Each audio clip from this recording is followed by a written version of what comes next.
Hello दोस्तों, आपका फिर से स्वागत है एग्रीकल्चर सक्सेस यूट्यूब चैनल में। मेरा नाम भानी रामटाल। पीछे अपने इंट्रोडक्टरी एग्रीकल्चर से संबंधित 2 वीडियो अपलोड कर चुके हैं। देखो, अगर अपने जनरल इंट्रोडक्शन में जाते हैं, हिस्ट्री में जाते हैं, तो थोड़ा सा एक लॉजिकल बातें नहीं रहती है, वहाँ बोरियत भी फील हो सकती है। इसलिए अपने एक तरफ तो एग्रीकल्चर की सामान्य जानकारी में चलते हैं और कोई सा एक सब्जेक्ट अपने साथ साथ में डिस्कस करते जाते हैं। तो सबसे पहले अपने उठाते हैं सॉइल साइंस, मृदा विज्ञान।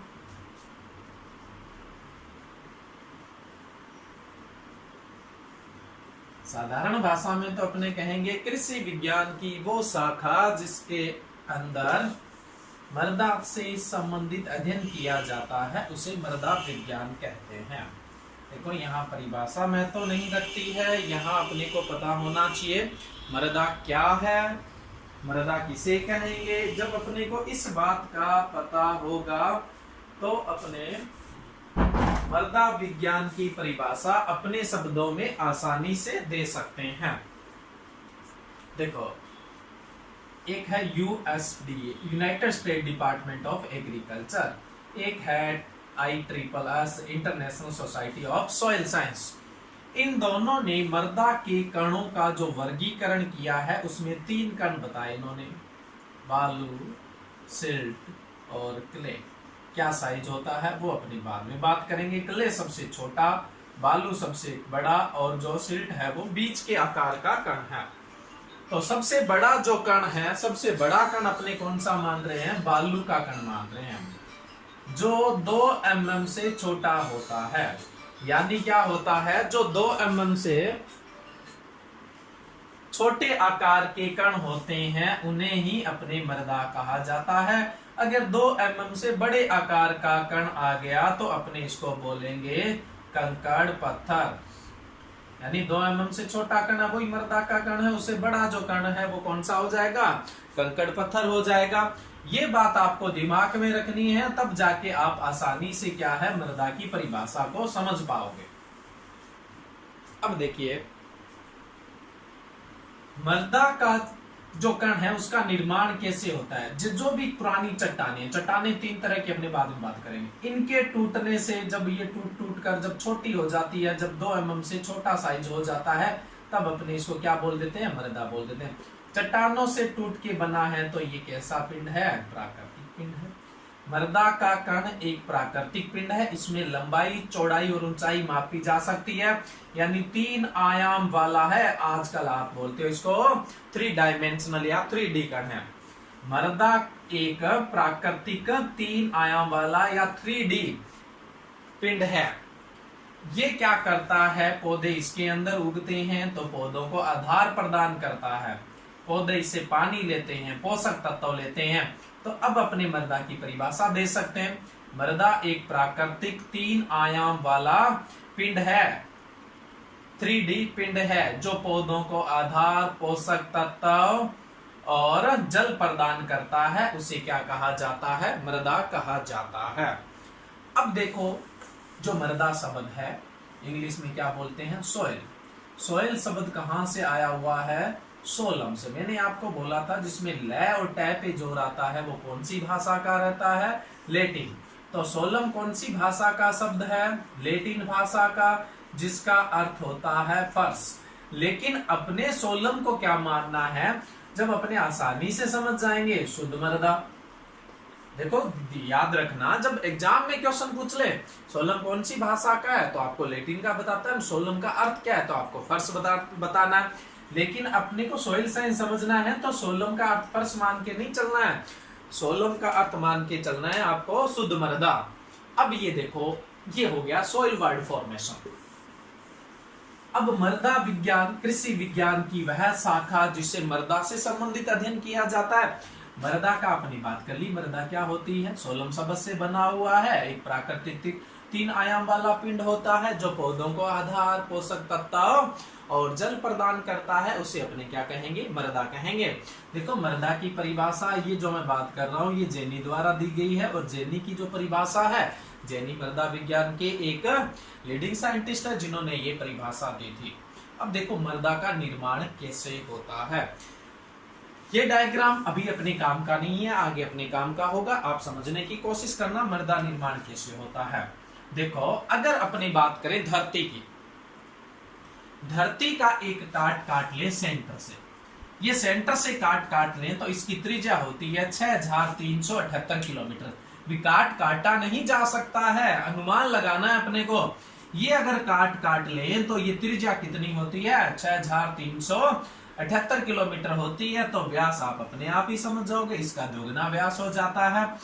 अब अपने इस काट के अंदर जो परतें हैं उनकी बात करें तो ये परतें आपको दिखाई देने वाली, ये जो परतें हैं वो आपको दिखाई देने वाली है।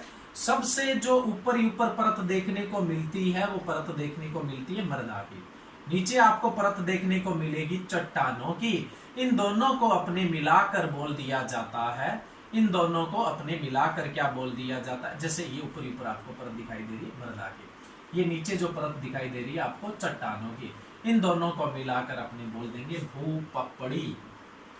भूपपड़ी। देखो भूपपड़ी की मोटाई 5 से 60 किलोमीटर तक होती है। कभी कभार ये मोटाई 100 किलोमीटर तक भी पहुंच जाती है। कभी कभार ये मोटाई 100 किलोमीटर तक भी क्या होती है, पहुंच जाती है।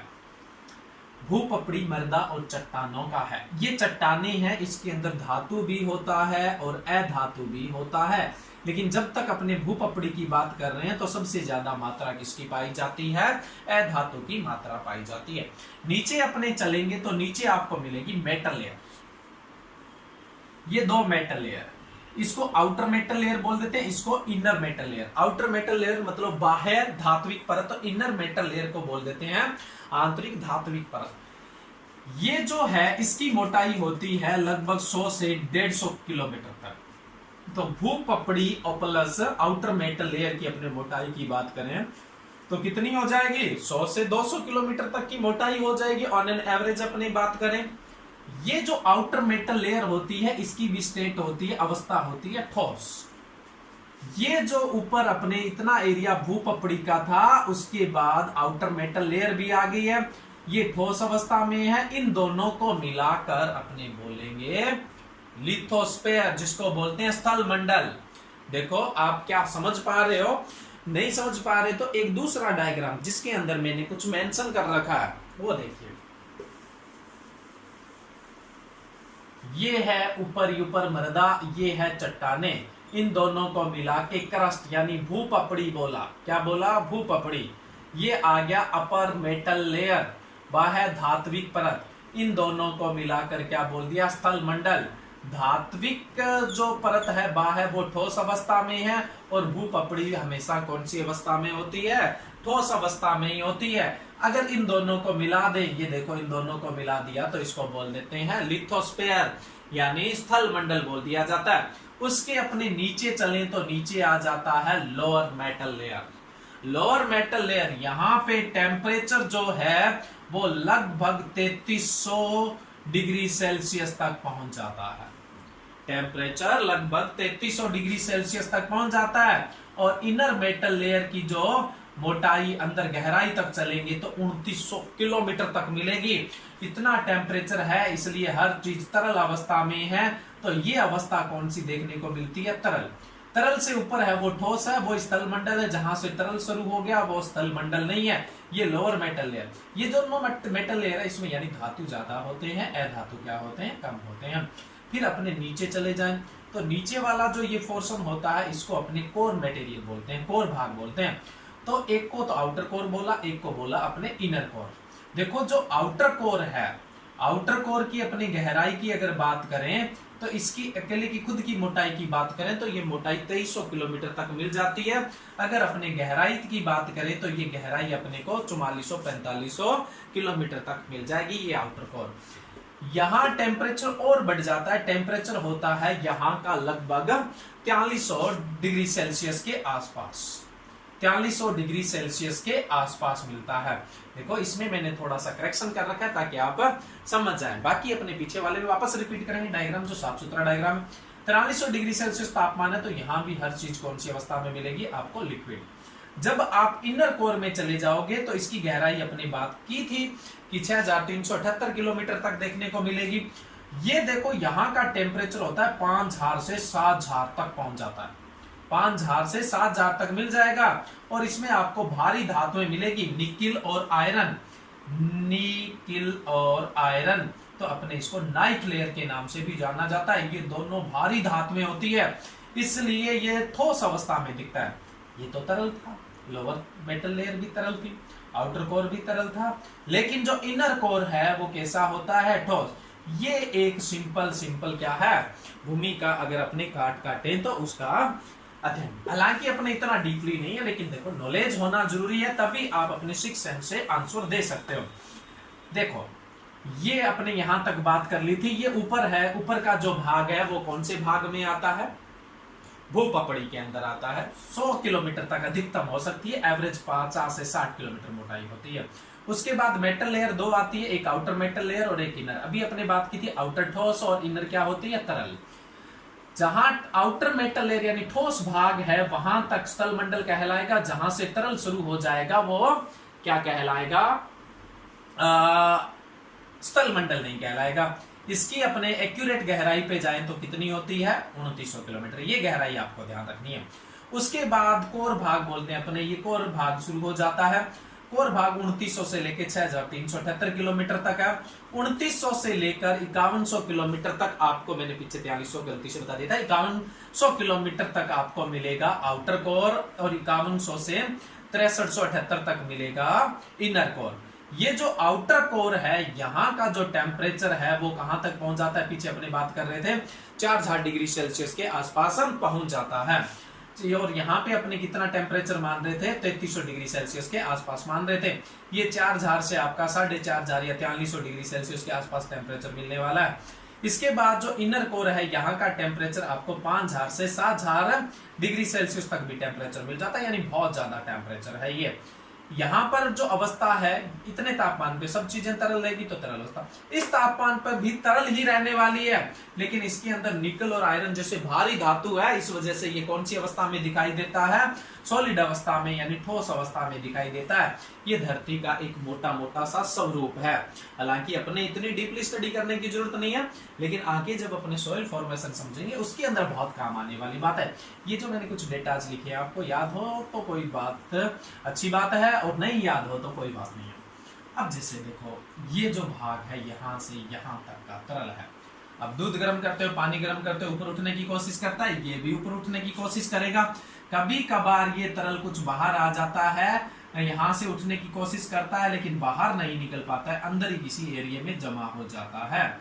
तो ये जब अंदर जमा होगा तब अपने इसको बोल देंगे मेग्मा। मेग्मा के जमने से कौन सी चट्टान बनी? आंतरिक अंतर बन गई, इसलिए इसको क्या बोल दिया? आंतरिक चट्टान बोल दिया। कभी कभार क्या होता है, ये दरारों से बाहर निकलने में कामयाब हो जाता है, और अपने इसको बोल देते हैं ज्वालामुखी का फटना। इससे जो तरल निकलता है उसको अपने बोल देते हैं लावा।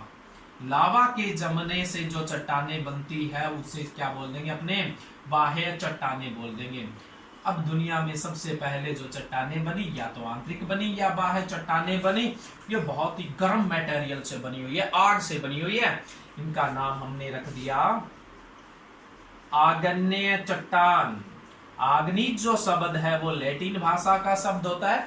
आग्निज शब्द लैटिन भाषा का होता है, जिसका अर्थ होता है आग, इसलिए अपने इनको बोल दिया आग्नेय चट्टान। दुनिया में सबसे पहले बनती है, इसलिए अपने इसको क्या बोल दिया? प्राथमिक चट्टान। तो आग्नेय चट्टान या प्राथमिक चट्टान एक ही बात है, ठीक है। उसके बाद क्या होता है? अब देखो आग्नेय चट्टान क्या होगी? कुछ भौतिक कारणों से, कुछ जैविक कारणों से, कुछ रासायनिक कारणों से टूटने लगेगी बड़े टुकड़ों में, फिर छोटे, फिर छोटे, फिर छोटे, फिर छोटे, ऐसे टूटती जाएगी। इसे वेदरिंग या अपक्षय बोलते हैं। जब ये 2 mm से छोटे कण बना लेगी तो ये क्या बना दिया? मृदा। इसका मतलब मृदा का निर्माण चट्टानों के अपक्षय से हुआ है। मृदा का निर्माण चट्टानों के अपक्षय से हुआ है। अब देखो कई बार क्या होता है, ये जो आग्नेय चट्टान है, इसके टुकड़े जो है वो हवा या जल, मुख्य रूप से जल के साथ बहते हुए दूसरी जगह जम जाते हैं। धीरे धीरे जमते रहते हैं दूसरी जगह, तो धीरे धीरे जमेंगे तो किस रूप में जमेंगे, परतों के रूप में।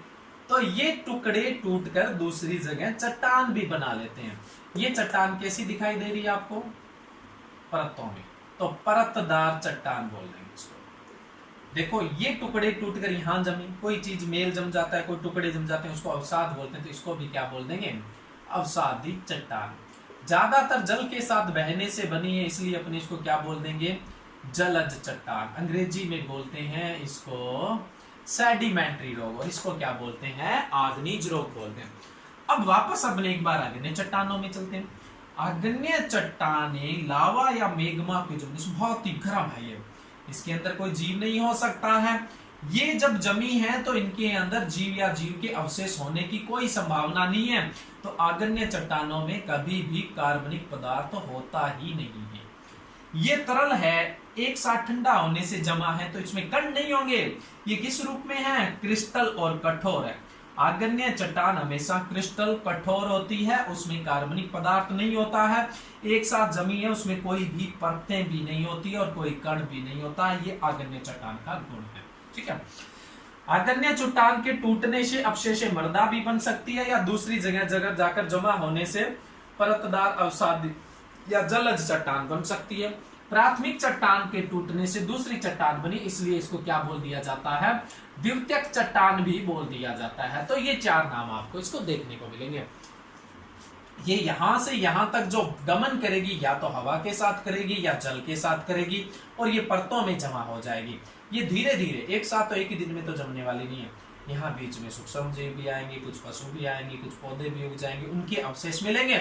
इसका मतलब इसमें क्या पाया जाता है, कार्बनिक पदार्थ पाया जाता है। तो इसमें कार्बनिक पदार्थ पाया जाता है। यहां से टूटकर यहां तक पहुंची, तो बड़े ढेले तो पहुंचने वाले नहीं, छोटे छोटे हैं। इसमें कण होते हैं। जब कण एक स्थान से दूसरे स्थान पर जाते हैं तो क्रीपिंग करके जाते हैं, जैसे फौजी क्रीपिंग करते हैं ना, वैसे क्रीपिंग करके जाते हैं। तो कण कैसे हो जाते हैं, गोल। तो इसमें गोल कण है, ये परतदार होती है, क्रिस्टल रूप में नहीं होती है, कार्बनिक पदार्थ पाया जाता है। आग्नेय चट्टान की तुलना से कम कठोर होती है। इस चट्टान के टूटने से भी धीरे धीरे धीरे धीरे जब ये 2 mm से छोटे कण हो जाएंगे तो क्या निर्माण हो जाएगा, मृदा निर्माण। अब देखो कभी कभार क्या होता है, आग्नेय चट्टान और अवसादी चट्टान जहां पर है वहीं पर अपना रूप बदल लेती है।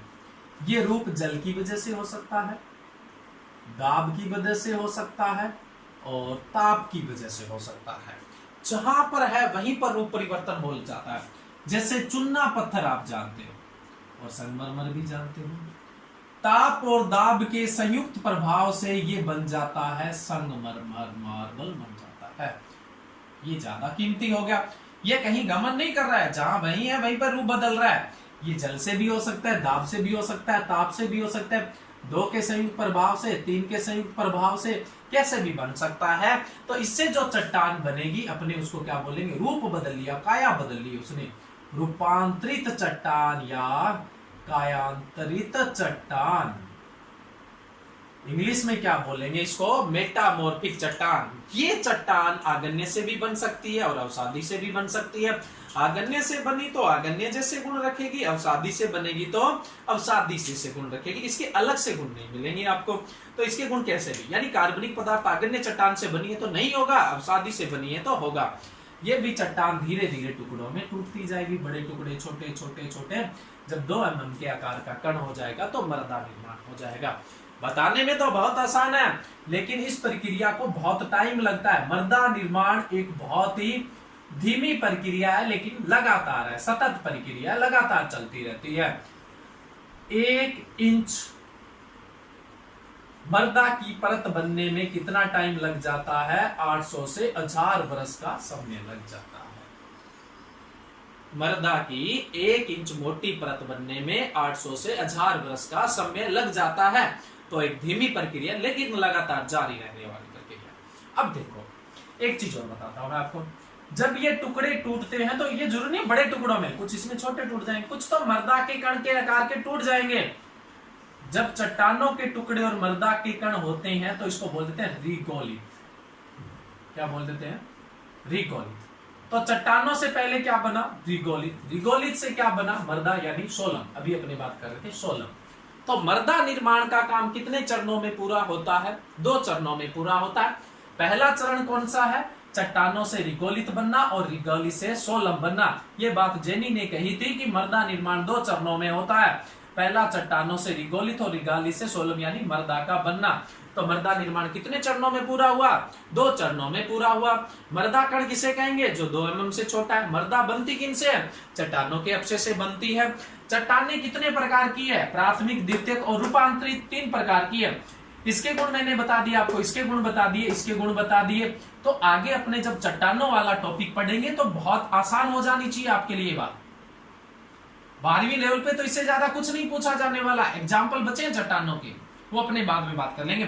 फिर भी यहाँ पे मैंने आपको जो समझाने की कोशिश की है पूरे चट्टानों का, यहाँ पे पूरे पृथ्वी का अपने एक काट काट के बात कर रहे थे। तो ये आप अपना 6th सेंस क्या होता है, इससे मजबूत होता है, इसलिए आपको बताया। किसी तरह का क्वेश्चन आ जाता है तो आप इसको आसानी से कर सकते हो। ये हो गया मृदा निर्माण।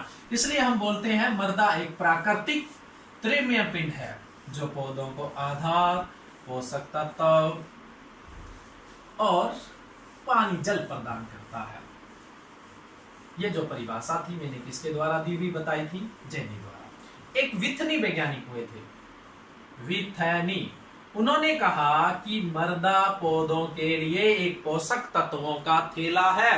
कोई डाउट भी नहीं। पौधे पोषक तत्व कहां से लेते हैं, क्या तो वायुमंडल से और या फिर मृदा से। वायुमंडल से क्या लेते हैं, कार्बन डाइऑक्साइड लेते हैं, कार्बन लेते हैं। बाकी तो सारा किससे लिया जाता है, मृदा से। तो मृदा ही पोषक तत्वों का थैला है। ये बात किसने कही थी, सॉइल साइंस के वैज्ञानिक विथनी ने कहा था। अब एक अपने कॉमन संगठन की बात करते हैं। अगर मृदा का मोटा मोटा संगठन की बात करें तो ये अपने पूरा मृदा का सर्किट, इसमें 25% वायु है, 25% जल है, 45% खनिज तत्व है और 5% कार्बनिक पदार्थ है। ये जो वायु है और जल है ये आपस में एक्सचेंज होता रहता है। देखो कैसे, आपका खेत, अभी आपने इसको पानी दिया है, यानी इस बेड को क्यारा बोल देते हैं अपने, उसको पानी से भरा है। तो यहाँ तो पानी की मात्रा खूब है, वायु तो बाहर निकल, धीरे धीरे पानी सूखता जाएगा, वायु की मात्रा बढ़ती जाएगी। ये एक दूसरे का स्थान ले लेते हैं। पूरी सूखी मृदा है तो उसमें 40-45% तक आपको वायु मिलेगी। पूरी तरह से संतृप्त वायु नहीं मिलेगी, फिर आपको क्या मिलेगा, जल मिलेगा। ये एक दूसरे में बदलाव ले आता है। ये लगभग फिक्स रहता है। 45% जो है वो खनिज पदार्थ। अभी आप खनिज पदार्थ में ज्यादा विचार मत करिए, कले, बालू, सिल्ट, ये कण ही खनिज पदार्थ है। ये क्या है, खनिज पदार्थ है। तो 45% खनिज पदार्थ है, 5% कार्बनिक पदार्थ। जंतुओं के अवशेष, सूक्ष्म जीव, जंतुओं के अवशेष, सड़े गले, वो सब कार्बनिक पदार्थ में आते हैं। ये औसत मृदाओं का है। अब जैसे राजस्थान के पश्चिमी राजस्थान, उत्तरी पश्चिमी राजस्थान की बात करें तो उत्तरी पश्चिमी राजस्थान की मृदाओं में तो 0.1% ही कार्बनिक पदार्थ है। पीछे सुपरवाइजर में ये क्वेश्चन आया, बड़े बड़े नहीं सही कर पाए। पश्चिमी राजस्थान की मृदाओं में कार्बनिक पदार्थ की मात्रा 0.1% से कम पाई जाती है। अपने औसत कितना बताते हैं, 5% बताते हैं। और जिन मृदाओं में कार्बनिक पदार्थ 20% से अधिक होती है उनको कार्बनिक मृदा कहते हैं। उनको क्या कहा जाता है, कार्बनिक मृदा कहा जाता है। जिन मृदाओं में 20% से ज्यादा कार्बनिक पदार्थ है उनको कार्बनिक मृदाएं कहते हैं। अब ये जो 5% कार्बनिक पदार्थ है उसके अंदर 10% तो सूक्ष्म जीव है, 10% जड़ों के अवशेष है और 80% ह्यूमस है। ह्यूमस किसे कहते हैं, पूर्णतः सड़ा गला कार्बनिक पदार्थ क्या कहलाता है, ह्यूमस कहलाता है। ह्यूमस के अंदर अगर आप कार्बन ढूंढने चले जाओगे तो आपको ह्यूमस के अंदर कार्बन मिलता है 58%। ये क्वेश्चन अभी जोधपुर यूनिवर्सिटी ने जो एग्जाम लिया था उसके अंदर पूछा गया था, ह्यूमस में या कार्बनिक पदार्थ में या अपघटित कार्बनिक पदार्थ में कार्बन की मात्रा कितनी होती है। एक्यूरेट 58% होती है। कहीं ज्यादातर राउंड फिगर में 60% लिखा होता है, लेकिन ऑप्शन 56, 58, 60 तीनों ही आगे थे, कौन सा राइट करोगे, एक्यूरेट होती है 58। और भारत के में कौन से हिस्से में सबसे कम कार्बनिक पदार्थ वाली मृदाएं मिलती है, पश्चिमी, उत्तरी पश्चिमी राजस्थान की मिलती है। 20% कार्बनिक पदार्थ से ज्यादा कार्बनिक पदार्थ होता है तो उनको कार्बनिक पदार्थ है, सॉरी कार्बनिक मृदाएं कहते हैं। ये आपको कहां मिलेंगे, जहां ज्यादा जंगल है वहां पर मिलने वाली है, ठीक है। 45% क्या है आपका खनिज पदार्थ है। खनिज पदार्थ हम किसको मान रहे हैं? क्ले, बालू और सिल्ट को मान रहे हैं। 25% वायु है और 25% क्या है? जल है। ये एक दूसरे से बदलता रहता है। ये डायग्राम बहुत अच्छे से याद कर लेना, आपके काम आने वाली बात है। जो मैंने 0.1% और 58% वाली बात बताई थी वो भी याद कर लेना। देखो वायु, एयर के अंदर क्या होता है? नाइट्रोजन मिलेगा आपको। नाइट्रोजन कितना मिलेगा? 79.2%। लेकिन अगर वायुमंडल में देखने जाओगे तो आपको नाइट्रोजन कितना मिलता है? 78.08%। यानी मृदा में वायुमंडल की तुलना से नाइट्रोजन ज्यादा होता है। क्यों होता है अभी बात करेंगे। नेक्स्ट है ऑक्सीजन। मृदा में ऑक्सीजन की मात्रा 20.6, अगर वायुमंडल में जाओगे तो 20.95% होती है। ऑक्सीजन वायुमंडल की तुलना से कम होता है और नाइट्रोजन ज्यादा होता है। कार्बन डाइऑक्साइड मोस्ट इंपॉर्टेंट है। मृदा में होता है 0.25% और वायुमंडल में होता है 0.033%। यानी वायुमंडल की तुलना से मृदा में कार्बन डाइऑक्साइड कितना गुना ज्यादा होता है? 10 गुना ज्यादा। ये कई बार क्वेश्चन पूछ लिया जाता है, मात्रा भी पूछ लिया जाता है। ठीक है, अब देखिए, एक तो सीधा वायुमंडल है, वहां पे अपना गैस सिलेंडर अपने खोल देते हैं, खाली हो रहा है। एक मिट्टी में अपने गैस सिलेंडर दबा दो और फिर उसको खोले तो मिट्टी के कण अवरोध उत्पन्न कर रहे हैं, वो धीरे धीरे खाली होगा। ये विसरण दर को बता रहा है। वायुमंडल में गैसों की विसरण दर क्या होती है? ज्यादा। और मृदा में क्या होती है? कम होती है। जैसे जैसे गहराई बढ़ती जाएगी मिट्टी कठोर आती जाएगी। जितना कठोर भाग होगा उतना ही विसरण क्या होगा? कम होगा। तो मृदा की गहराई बढ़ने के साथ साथ विसरण दर क्या होती है? कम होती है। एक बात तो ये दिमाग में रखिए। दूसरा, वायुमंडल में जो वायु का संगठन है और मृदा के अंदर आपको जड़ें मिलेगी, सूक्ष्म जीव मिलेगी। ये भी श्वसन करने वाले हैं और ये भी श्वसन करेगी। यहां पे कोई भी हरा भाग नहीं, क्लोरोफिल नहीं है, प्रकाश संश्लेषण नहीं करेगा।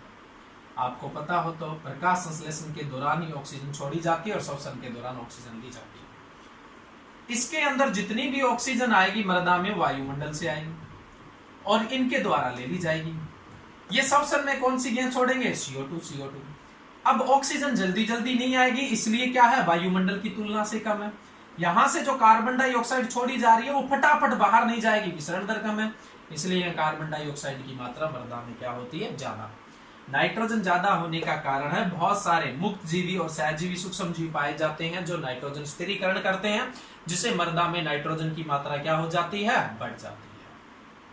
ठीक है, तो ये हो गया एक मोटा मोटा मृदा का संगठन हो गया। बाकी अपनी बात करेंगे नेक्स्ट वीडियो में।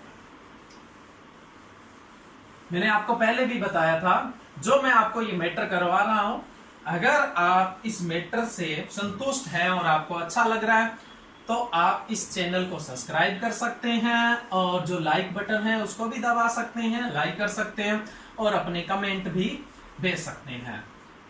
इन केस अगर आप बहुत सारे लोगों की कोई रिकमेंडेशन आ जाती है, जैसे 12वीं लेवल पे agriculture supervisor jet ICR level के तो सारे वीडियो मिलते जाएंगे, किसी तरह की कोई रिक्वेस्ट डालने की आपको जरूरत ही नहीं पड़ने वाली। लेकिन कोई SO के लिए है, कोई AAO के लिए है, कोई AO के लिए, कोई स्टैटिक्स का वीडियो चाहता है, कोई इकोनॉमिक्स का चाहता है, तो आप रिक्वेस्ट डाल देंगे तो मैं कोशिश करूंगा कि वो मैं आपको प्रोवाइड करवा दूं। ठीक है, तब तक नेक्स्ट वीडियो अपने अपलोड करेंगे। तब तक के लिए बेस्ट विशेस, थैंक यू।